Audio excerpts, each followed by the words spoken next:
अस्सलाम वालेकुम dear students, कैसे हैं आप लोग सब। आई रियली होप कि आप लोग सब खैर आफियत से होंगे इंशाल्लाह ताला। तो मैं डायरेक्टली वीडियो की तरफ ही चलती हूँ और मैं आपको बताना चाहती हूँ कि ये सारा वीडियो के पीछे बनाने का मकसद ये है कि जिनको चाइनीज़ स्टूडेंट वीज़ाज़ चाहिए वो इस वीडियो को ज़रूर देखिएगा।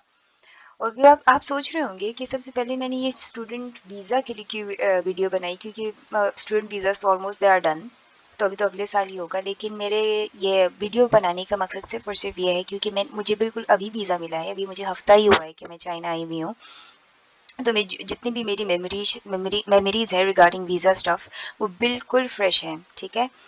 तो इसलिए मैं चाह रही थी कि मैं आप सबको बताऊं ताकि आप सबके लिए भी अल्लाह ताला आसानी पैदा फरमाए। जो गलतियां मैंने की आप लोग ना कीजिएगा। और अच्छा, एक और बात कि मैं आपको बताती चलूँ कि ये जो वीडियो है ये सब के लिए एप्लीकेबल है, जो जो वीज़ा चाहते हैं या अगले साल इंशाल्लाह जाएंगे वीज़ा लगवाने के लिए, and Chinese student visa specifically, ठीक है। तो ये वीडियो सबके लिए है, चाहे आप बैचलर्स कर रहे हो या आप मास्टर्स के लिए जाना चाह रहे हो या आप पीएचडी के लिए जाना चाह रहे हो, तो ये सब के लिए है।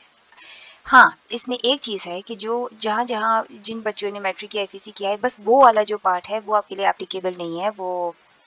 वो आपके लिए आई एम प्रीटी श्योर कि बहुत सारी वीडियोज़ हैं मैट्रिक और एफएससी की सनद जिनके पास है, तो वो वाली वीडियोज़ देखिएगा कि उसको किस तरह से टेस्ट करना है, किस तरह नहीं करना। बाकी जितना भी वीडियो है वो आप सबके लिए एप्लीकेबल है।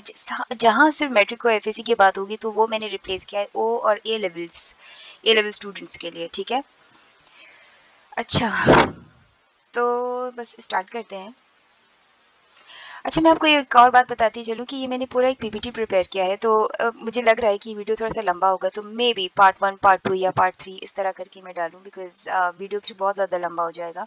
और मैं कोशिश करूँगी कि नीचे टाइम स्टैम्प्स भी लगाऊँ ताकि आपको पता चले कि मैं किस स्पेसिफिक टाइम पर किस डॉक्यूमेंट की बात कर रही हूँ, क्योंकि अगर आपको डायरेक्ट खाली उसी डॉक्यूमेंट के बारे में पता कराना है, तो आप उस पे डायरेक्ट चले जाइएगा। और दूसरी बात ये है कि जिन बच्चों को उर्दू समझने में थोड़ी प्रॉब्लम है या कुछ भी है, तो वो डेफिनेटली इस पीपीटी को पढ़िएगा, because I have written this PPT quite in detail. तो आप लोगों को इंशाल्लाह ताला मसला नहीं होगा, ठीक है। So let's start. तो ये आप देख सकते हैं, मैं थोड़ा सा इंट्रो अपने बारे में लिखा हुआ है, नॉट मच, बस सही है। अब दूसरे उस पर चले जाते हैं कि अच्छा, students who have done their O A levels.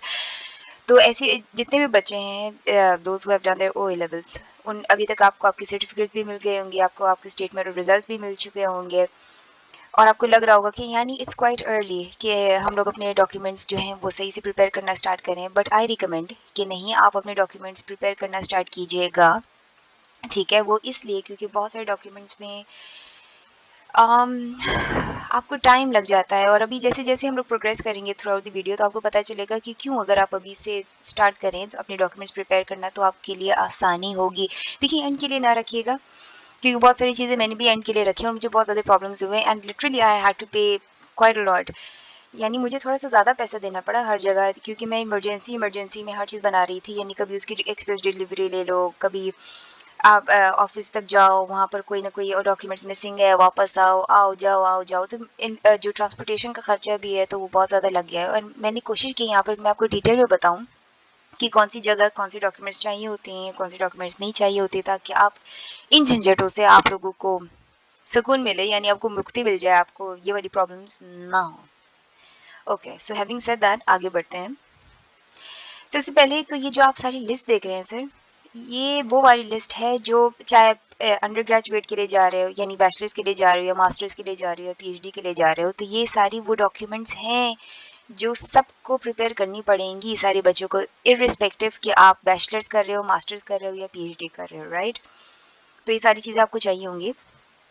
अच्छा, जो मास्टर्स और डॉक्टरेट यानी पीएचडी के लिए जाना चाह रहे हैं उनके लिए कुछ एक्स्ट्रा चीज़ें भी चाहिए जो मैंने आगे डिस्कस की हैं। तो सबसे पहले इनको डिस्कस करते हैं जो सबके लिए कॉमन है वीज़ा के लिए। तो अब ये देखिएगा, ठीक है। सबसे पहले तो पासपोर्ट। पासपोर्ट ऑब्वियसली, पासपोर्ट के बगैर कौन सा काम होना है, कुछ भी तो नहीं होगा। लेकिन हाँ, पासपोर्ट को आपकी ज़रूरत है, लेकिन मैंने इसके सामने लिखा है ओल्ड एंड न्यू। अच्छा, ओल्ड यानी पुराना और नया पासपोर्ट, उसके पीछे लिखने का एक मकसद है जो कि मैं आपको पासपोर्ट वाले सेक्शन में बताऊंगी। मतलब I have explained it thoroughly, मैंने वहाँ पर बहुत अच्छे से एक्सप्लेन किया है कि क्यों ओल्ड एंड न्यू का क्या मतलब है, ठीक है। आप उसको ज़रूर ज़रूर ज़रूर सुनिएगा, ठीक है। और दूसरा उसके बाद वीज़ा एप्लीकेशन फॉर्म। अच्छा, ये जो वीज़ा एप्लीकेशन फॉर्म है ये बिल्कुल लास्ट स्टेप हो जाता है आपके, जब आपके सारे डॉक्यूमेंट्स प्रिपेयर हो जाते हैं, बस अभी आपको खाली वीज़ा लगवाना है, उस वक्त आपको ऑनलाइन अपना वीज़ा एप्लीकेशन फॉर्म भरना पड़ता है। तो ये बिल्कुल बिल्कुल बिल्कुल एंड वाला काम है, ठीक है। तो अभी के लिए इसको, इस वाले हिस्से को डिस्कस नहीं करते, वो बिल्कुल एंड में डिस्कस करते हैं। फिर आगे है O A level certificates and the statement of results, यानी अगर आपके पास मैट्रिक और एफएससी की सनद है, उनकी सर्टिफिकेट्स हैं, तो वो तो ज़ाहिर बातें चाहिए, और जिन लोगों ने ओ ए लेवल किया है तो उनको उनकी सर्टिफिकेट्स और स्टेटमेंट ऑफ रिजल्ट्स चाहिए होंगी। लेकिन एक एक्स्ट्रा चीज़ उनको चाहिए होगी, वो उनको चाहिए होगी equivalence of O A level certificates duly attested by IBCC and MOFA. तो equivalence certificates are extremely important, right. तो इससे छुटकारा नहीं है, बिकॉज मुझे तो नहीं मिला, तो आई एम प्रीटी श्योर कि आप लोगों को भी नहीं मिलेगा। आई डोंट नो अगर अगले साल तक कुछ ऐसा हो जाता है कि खाली ओ ए लेवल सर्टिफिकेट्स की बिना पर अगर आपको वीज़ा मिलता है तो मिले, वरना नहीं मिलता होता। आपको ये इक्विवेलेंस सर्टिफिकेट्स डेफिनेटली बनानी पड़ती हैं। क्यों? क्योंकि आपको उसको आगे से आईबीसीसी और मोफा से अटैच करानी पड़ती हैं, और असल में जो मेन रिक्वायरमेंट है यही है कि ये आईबीसीसी और मोफा से अटैच्ड होनी चाहिए, राइट, ठीक है ना। आपकी जो ओ ए लेवल सर्टिफिकेट्स है वो आईबीसीसी और मोफा से अटैच्ड नहीं होती, आपकी इक्विवेलेंस सर्टिफिकेट्स होते हैं। अच्छा, फिर आपको चाहिए इसके अलावा पुलिस कैरेक्टर सर्टिफिकेट। अच्छा, पुलिस कैरेक्टर सर्टिफिकेट के बारे में भी हम लोग डिटेल में बात करेंगे कि किस टाइम पर बनवाएं, किस तरह से बनवाएं, सीएससी के लिए बनवाएं या खाली वीज़ा फॉर्म्स के लिए बनवाएं, तो ये भी आगे हम लोग डिस्कस करेंगे। And it should also be attested bye MOFA. सब डिटेल में आगे मैंने एक्सप्लेन किया हुआ है। तो मैं बात कर रही थी इक्विवेलेंस सर्टिफिकेट्स की। अच्छा, वो तो हो गई। हाँ, अब हम लोग बात कर रहे थे जेडब्ल्यू फॉर्म की, ये वाला जो हिस्सा है। अच्छा, जेडब्ल्यू फॉर्म्स अभी आप लोगों को पता नहीं होंगे कि ये क्या है। ये एक्चुअली आप समझ लीजिएगा कि जो मिनिस्ट्री ऑफ एजुकेशन है चाइना से, ये वाली फॉर्म्स वहाँ से आती हैं। जब एक दफ़ा यूनिवर्सिटी आपके सारे एडमिशन्स कंफर्म कर लेती है, फिर अब वो आपको ये जेडब्ल्यू फॉर्म्स भेजती हैं। अच्छा, इसके सामने लिखा हुआ है 201 और 202।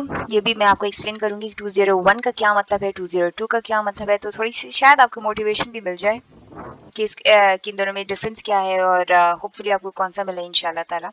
खैर, तो जेडब्ल्यू फॉर्म्स यानी इसमें आपका कोई ताल्लुक नहीं है। जब आपको एक दफ़ा आपका एडमिशन मिल जाता है, एडमिशन लेटर आ जाता है, कंफर्म हो जाता है, उसके बाद आपकी यूनिवर्सिटी ही आपको जेडब्ल्यू फॉर्म्स सब भेजती हैं। भेजती क्या है, ऑनलाइन ही आ जाती हैं, बस आपने पीडीएफ में आ जाती हैं, और आपको उसको खाली प्रिंट लेना पड़ता है और वीज़ा ऑफिस ले जाना पड़ता है। इसके बारे में भी बात करेंगे डिटेल में कि ये क्या है, क्यों है, ठीक है। तो ये आपको चाहिए आपकी जेडब्ल्यू फॉर्म्स। उसके बाद आपको चाहिए आपका एडमिशन नोटिस। ऑब्वियसली जैसे ही आपको एडमिशन मिलेगा, यानी कंफर्मेशन ऑफ एडमिशन होगा, तो आपकी यूनिवर्सिटी आपको एक एडमिशन लेटर भेजेगी, जिसमें वो सारी चीज़ें डिटेल में बताएंगी कि आपका कौन सा मेजर है, आपको किस चीज़ में एडमिशन मिला है, आपको स्कॉलरशिप मिला है, और अगर मिला है तो कौन सा स्कॉलरशिप मिला है। तो ये सारी चीज़ें उसके अंदर है, ठीक है। ये भी आपको डेफिनेटली ले जानी पड़ेंगी। और इसके बाद है बैंक स्टेटमेंट। देखिए, बैंक स्टेटमेंट आप किसी भी मुल्क में जाएँ तो बैंक स्टेटमेंट तो बहुत ज़्यादा इंपॉर्टेंट होता है, लेकिन देयर इज़ अ कैच।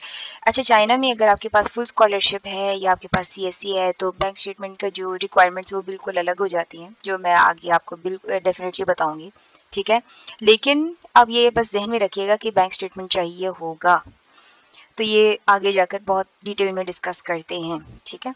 अच्छा, अब इसके अलावा अगर जो बच्चे मास्टर्स के लिए जाना चाहते हैं, तो उनको थोड़े से एडिशनल डॉक्यूमेंट्स भी इन डॉक्यूमेंट्स के अलावा चाहिए होंगे, और वो क्या है सर? ऑब्वियसली उनकी बैचलर्स डिग्री और मार्कशीट, वो तो आपको चाहिए ही चाहिए। ज़ाहिर बात, आपको एडमिशन भी इसी बेसिस पर मिला है।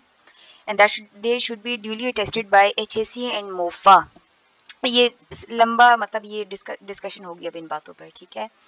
और जिन बच्चों ने पीएचडी के लिए जाना है, तो उनके लिए एडिशनल डॉक्यूमेंट्स क्या है? उनकी बैचलर्स और उनकी मास्टर्स डिग्री। यानी ये चीज़ें तो बहुत ही ज़्यादा ऑब्वियस है कि ये चीज़ें तो चाहिए ही चाहिए, ठीक है। अब इनको थोड़ा सा डिस्कस करते हैं। तो सबसे पहले स्टार्ट करते हैं। अच्छा, अदर डिटेल्स एंड सजेशंस। जो मेरी अपनी सजेशंस हैं हर डॉक्यूमेंट के एतबार से, तो मैं आपको वो डिटेल्स बताऊंगी और अपनी सजेशंस भी दूंगी, और कुछ इंपॉर्टेंट पॉइंट्स या जहाँ जहाँ आप गलती कर सकते हैं और आप वो गलती ना कीजिएगा, तो वो भी बताऊंगी। और ये भी बताऊंगी कि how much time does it take to prepare these documents. कितना वक्त लग जाता है कि आपको ये डॉक्यूमेंट्स मतलब बनाने में कितना वक्त लग जाता है, तो आप ये देखिएगा।